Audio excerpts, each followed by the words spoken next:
Hello everyone, welcome to my YouTube channel. इस video में हम डिस्कस करने वाले हैं चाइल्ड डेवलपमेंट यानी बाल विकास से रिलेटेड कुछ इम्पॉर्टेंट क्वेश्चन आंसर को। ये क्वेश्चंस आपको सभी टीचिंग एग्ज़ाम के लिए हेल्पफुल होंगे, चाहे आप यूपी टेट की प्रिपरेशन कर रहे हो, सी टेट की, DSSB की, या फिर सुपर टेट की प्रिपरेशन कर रहे हैं, या फिर अदर टीचिंग एग्ज़ाम की आप प्रिपरेशन कर रहे हैं। सभी टीचिंग एग्ज़ाम के लिए ये क्वेश्चंस आपको हेल्पफुल होंगे। तो चलिए स्टार्ट करते हैं आज का डिस्कशन।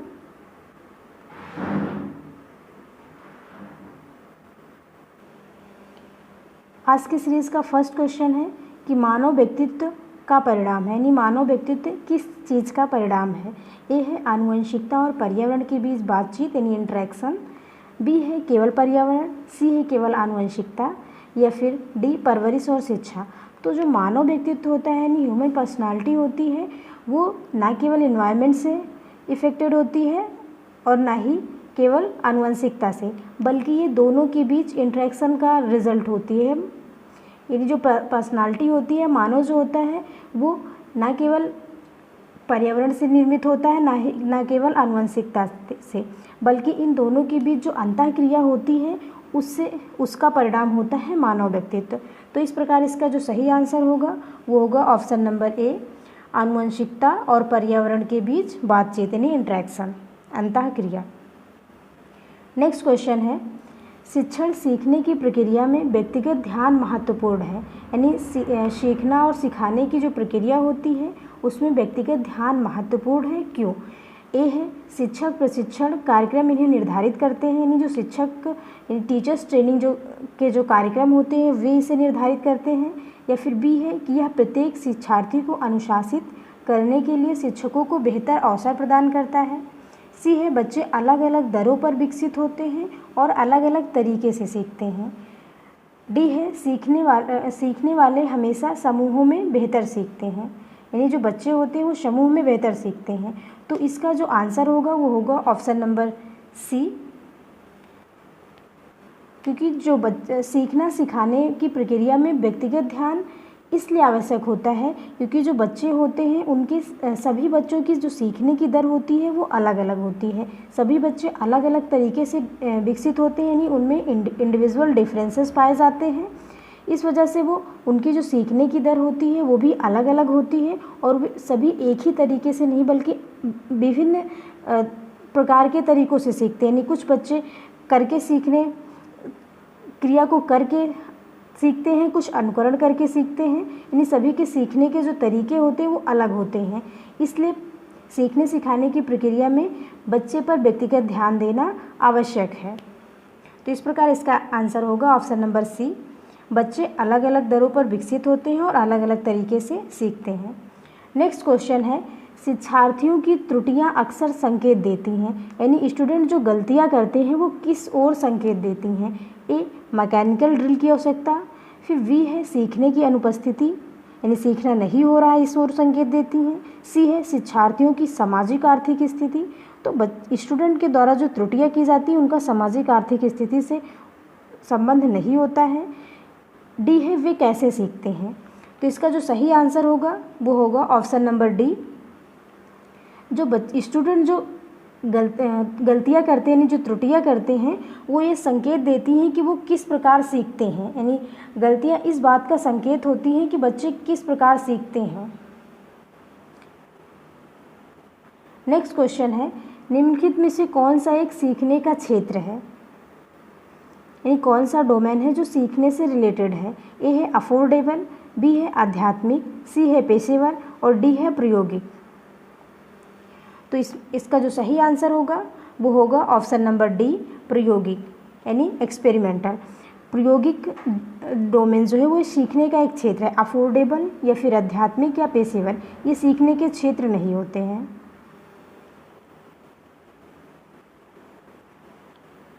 नेक्स्ट क्वेश्चन है, जब कोई कार्य करते समय कोई बच्चा ऊब जाता है तो यह एक संकेत होता है किस चीज़ का। ए है बच्चा बुद्धिमान नहीं है, बी है बच्चा सीखने में सक्षम नहीं है, सी है बच्चे को अनुशासित होने की आवश्यकता है, डी है कार्य यांत्रिक रूप से दोहराव वाला हो सकता है।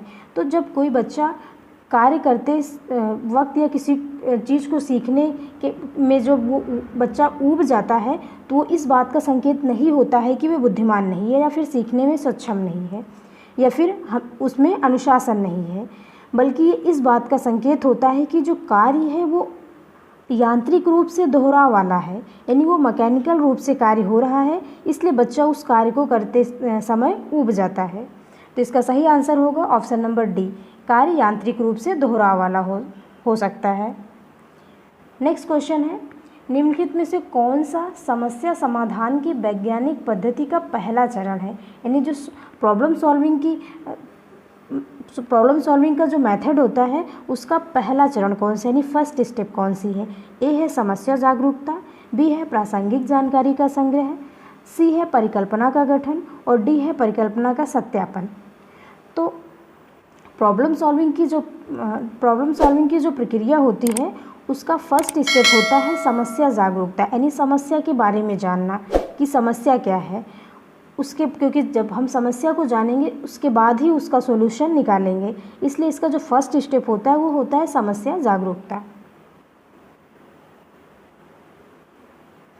नेक्स्ट क्वेश्चन है, वाइगोस्की ने बच्चों की सीखने में निम्नलिखित कारकों में से किस भूमिका के महत्व पर जोर दिया है, यानी वाइगोस्की ने किस चीज़ की महत्व पर, यानी कौन से कारक पर जोर दिया है जो कि सीखने में बच्चों के लिए आवश्यक है। ए है नैतिक, बी है शारीरिक, सी सामाजिक और डी है वंशानुगत।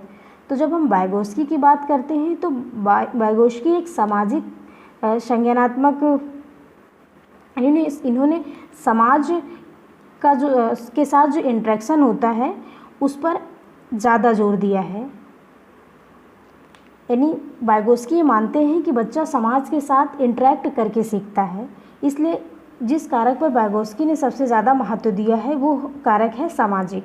इस प्रकार इसका आंसर होगा ऑप्शन नंबर सी, सामाजिक। नेक्स्ट क्वेश्चन है, एक शिक्षिका अपने शिक्षार्थियों की विभिन्न शिक्षण शैलियों को पूरा करने के लिए कई प्रकार के कार्यों का उपयोग करती है, यानी एक शिक्षिका है जो अपने शिक्षार्थियों को सिखाने के लिए विभिन्न प्रकार की शिक्षण शैलियों का प्रयोग करती है, तो वह इससे प्रभावित है, यानी वो किस चीज़ से प्रभावित है। ए है गार्डनर के कई खुफिया सिद्धांत, इनका जो बहुबुद्धि सिद्धांत है उससे प्रभावित है, बी है वाइगोस्की के सामाजिक सांस्कृतिक सिद्धांत, सी है पियाजे के संज्ञानात्मक विकासात्मक सिद्धांत से, या फिर डी है कोहलबर्ग का नैतिक विकास सिद्धांत।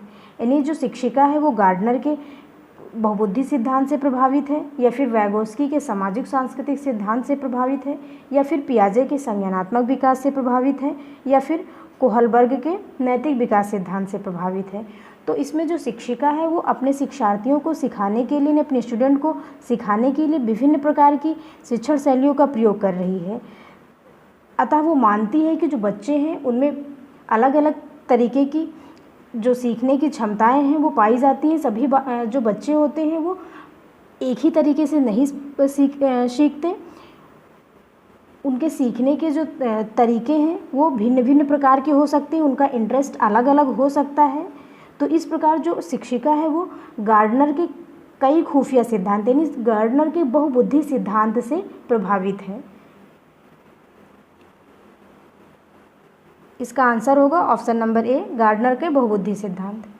नेक्स्ट क्वेश्चन है, एक शिक्षक कभी खुद के सवालों का जवाब नहीं देता है, यानी जो शिक्षक है वो कभी खुद सवालों के जवाब नहीं देता है, वह अपने छात्रों को उत्तर देने, समूह चर्चा करने और सहयोगी सीखने को अपनाने के लिए प्रोत्साहित करती है, यानी करता है। यह दृष्टिकोण के किस दृष्टिकोण के सिद्धांत पर आधारित है, यानी एक टीचर है जो कि सवालों का खुद जवाब नहीं देता बल्कि छात्रों को जवाब देने के लिए, उस पर डिस्कशन करने के लिए और आपस में एक दूसरे से डिस्कस करके सहयोग करके सीखने को प्रोत्साहित करता है। तो वह किस सिद्धांत पर, उसका जो ये दृष्टिकोण है वो किस सिद्धांत पर आधारित है। ए है एक अच्छा उदाहरण स्थापित करना और रोल मॉडल बनना, बी है सीखने की तत्परता, सी है सक्रिय भागीदारी और डी है निर्देशात्मक सामग्री का उचित संगठन। तो जो शिक्षक है वो शिक्षक का जो ये व्यवहार है वो ऑप्शन सी से प्रभावित है, यानी सक्रिय भागीदारी से प्रभावित है कि जो बच्चे हैं वो एक्टिवली पार्टिसिपेट करें, इसलिए वो बच्चों को उत्तर देने, उस पर डिस्कस करने के लिए प्रोत्साहित करता है। नेक्स्ट क्वेश्चन है, निम्नलिखित में से कौन सा एक शिक्षक संबंधित कारक है जो सीखने को प्रभावित करता है, यानी शिक्षक से रिलेटेड कौन सा कारक है, फैक्टर है जो कि सीखने को प्रभावित करता है। ए है शिक्षण संसाधनों की उपलब्धता, बी है सामग्री या सीखने के अनुभव की प्रकृति, सी है विषय वस्तु पर महारत हासिल करना, और डी है बैठने की उचित व्यवस्था। तो इसमें जो शिक्षक से संबंधित कारक होगा वो होगा ऑप्शन नंबर सी, विषय वस्तु पर महारत हासिल करना, यानी जो शिक्षक है वो अपने विषय वस्तु में कितना पारंगत है ये सीखने की प्रक्रिया पर इसका प्रभाव पड़ेगा, क्योंकि शिक्षण साधनों की उपलब्धता या फिर शिक्षण सामग्री की उपलब्धता या बैठने की व्यवस्था ये स्कूल से संबंधित कारक होंगे, लेकिन जो विषय वस्तु पर महारत हासिल करने, विषय वस्तु में पारंगत होने की जो विशेषता है ये शिक्षक से संबंधित है, इसलिए इसका सही आंसर होगा option number C. Next question है, एक राज्य स्तरीय यानी एक स्कूल है जो राज्य स्तरीय एकल गीत प्रतियोगिता के लिए छात्रों को तैयार करते समय लड़कियों को वरीयता देता है, यह दर्शाता है, यानी एक स्कूल है जो कि एक राज्य स्तरीय सोलो म्यूज़िक जो कंपटीशन हो रहा है सोलो सॉन्ग का, उसमें छात्रों को तैयार करते समय वो लड़कियों को वरीयता देते हैं, यानी लड़कियों को प्रेफरेंस देते हैं। तो ये किस दृष्टिकोण से प्रभावित है? ए है व्यवहारिक दृष्टिकोण, बी है प्रगतिशील सोच, सी है लिंग पूर्वाग्रह और डी है वैश्विक रुझान। तो स्कूल का जो ये बिहेवियर है वो लिंग पूर्वाग्रह से प्रभावित है। तो इस प्रकार इसका सही आंसर होगा ऑप्शन नंबर सी, लिंग पूर्वाग्रह। नेक्स्ट क्वेश्चन है, स्कूल आधारित मूल्यांकन मुख्यतः उस सिद्धांत पर आधारित है, यानी जो SBA है स्कूल बेस्ड असेसमेंट, वो किस सिद्धांत पर आधारित है? ए है छात्रों को हर कीमत पर उच्च ग्रेड मिलना चाहिए, तो ये इस सिद्धांत पर बिल्कुल भी आधारित नहीं है कि छात्रों को किसी भी कीमत पर उच्च ग्रेड मिले। ये छात्रों को उनकी योग्यता को चेक करने के बाद उन्हें उनकी योग्यता के अनुसार ग्रेड प्रदान किया जाता है इसमें। बी है परीक्षा स्कूल परीक्षा के बाहरी निकायों की तुलना में अधिक कुशल हैं, तो ये भी कथन सत्य नहीं है कि स्कूल जो है वो बाहरी निकायों की अपेक्षा अधिक कुशल है। सी है मूल्यांकन बहुत किफ़ायती होना चाहिए, ये जो मूल्यांकन है वो बहुत किफ़ायती होना चाहिए, तो ये कथन भी सत्य नहीं है। डी है शिक्षक अपने शिक्षार्थियों की क्षमताओं को बाहरी परीक्षार्थियों से बेहतर जानते हैं। तो इसका जो मुख्य सिद्धांत है यानी SBA इसलिए लाया गया था क्योंकि इसका ये मानना है कि जो शिक्षक है वो अपने स्टूडेंट के बारे में बाहरी निकायों की अपेक्षा अधिक जानते हैं, इसलिए स्कूल बेस्ड असेसमेंट को प्रमोट किया गया और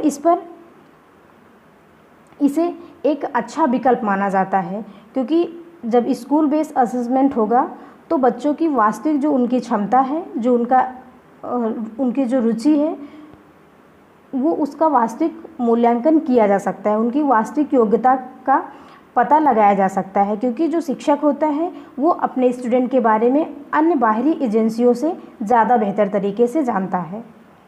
तो इस प्रकार इसका सही आंसर होगा option number D. Next question और इस सीरीज़ का लास्ट क्वेश्चन है क्वेश्चन नंबर 13। एक शिक्षक एक प्रश्न पत्र तैयार करने के बाद यह जांचता है कि प्रश्न विशिष्ट परीक्षण उद्देश्यों का परीक्षण करते हैं या नहीं, वह मुख्य रूप से प्रश्न पत्र के बारे में चिंतित है। यानी एक शिक्षक है जो प्रश्न तैयार करने के बाद ये जानना चाहता है कि जो प्रश्न पत्र है वो जिस योग्यता का परीक्षण करने के लिए बनाए गए हैं उनका परीक्षण करता है या फिर नहीं। तो यह मुख्य रूप से किस बारे में चिंतित है? ए है प्रश्नों के टाइपोलॉजी के बारे में, बी है विश्वसनीयता, सी है वैधता और डी है सामग्रिक कवरेज।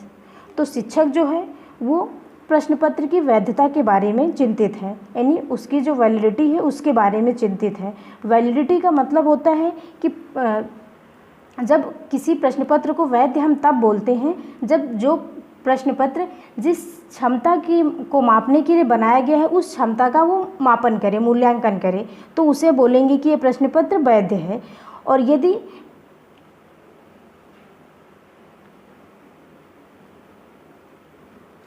यदि वह प्रश्न पत्र उस उद्देश्य को पूरा नहीं करता है तो उसे वैध नहीं माना जाता है। इसी प्रकार जो विश्वसनीयता होती है, जैसे कि एक प्रश्न पत्र जो कि एक विशिष्ट क्षमता को क्षमता का मापन करने के लिए बनाया गया है, यदि बार बार उसे चेक करने पर समान रिजल्ट आते हैं तो उसे बोलते हैं विश्वसनीयता। जैसे कि एक बच्चे को एक प्रश्न पत्र हल करने पर 50 नंबर मिलते हैं और वो दोबारा उसे हल करता है तो भी उसे समान अंक मिलते हैं, और तीसरी बार हल करने पर भी उसे समान अंक मिलते हैं, तो ये कहा जाएगा कि जो प्रश्न पत्र है वो विश्वसनीय है। यानी वो उस बार बार प्रयोग करने पर भी उसका जो रिज़ल्ट है वो सेम आ रहा है, इसलिए ये विश्वसनीय है। तो इस प्रकार इसका जो सही आंसर होगा वो होगा ऑप्शन नंबर सी, वैधता। Thanks for watching guys, hope so आपको ये पसंद आया होगा। Thank you, keep supporting.